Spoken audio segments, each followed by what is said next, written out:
Good morning. It's Tuesday, April 16th, about 6 a.m. Central Time. Overnight, the precious metals are weaker after yesterday's turbulent trading session. We saw a late-day rally in the precious metals, and we saw the S&P 500 and NASDAQ stumble over 1%. Now, in the overnight session, quite a volatile range here, especially in the precious metals and also many of the other commodities and U.S. equities.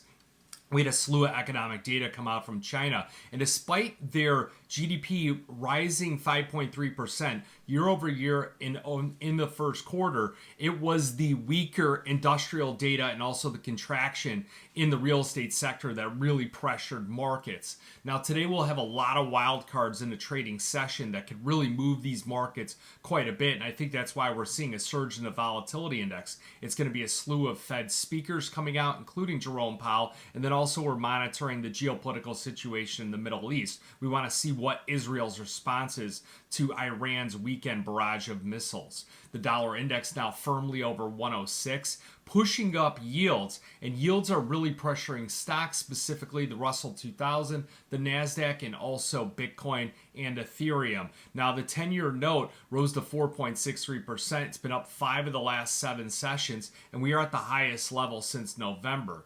Now, in order for gold to continue to break out, we need to see a close and another intraday move back over 2,400. We did it in the overnight session, but it was just the pressure from the industrial metals. Remember, silver 70 or 54% industrial metal had really push that market back down. So above 2,400 leaves a pathway to all-time highs. Your key support is the April 10th low at 23.37, and the average true range of the gold market right now about $42.70. The trend reversal point's 22.89, but stochastics remain above 80, so that gives you a good indication that these dips are going to continue to be bought. We just need the central bank buying, the fund buying, and also retail investors to really come into that market. Who knows? We could have another rotation out of cryptocurrencies and back into asset classes that have been holding well, like the gold market. Now, shifting over to the other industrial metals, the gold-silver ratio sits at 84-1, and silver's critical support on the May contract is 27.50.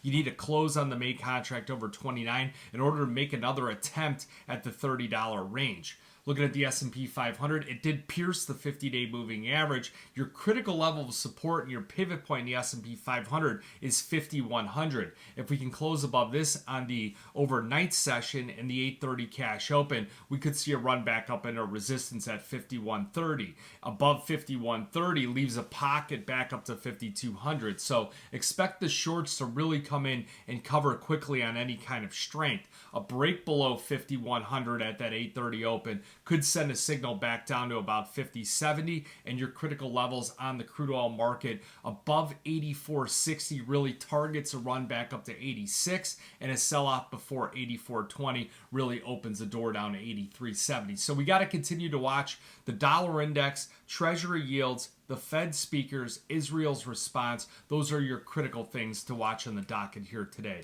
You got any questions, give me a call, 312-858-7303. Remember, futures option trading does involve risk of loss, may not be suitable to all investors. Good luck and good trading.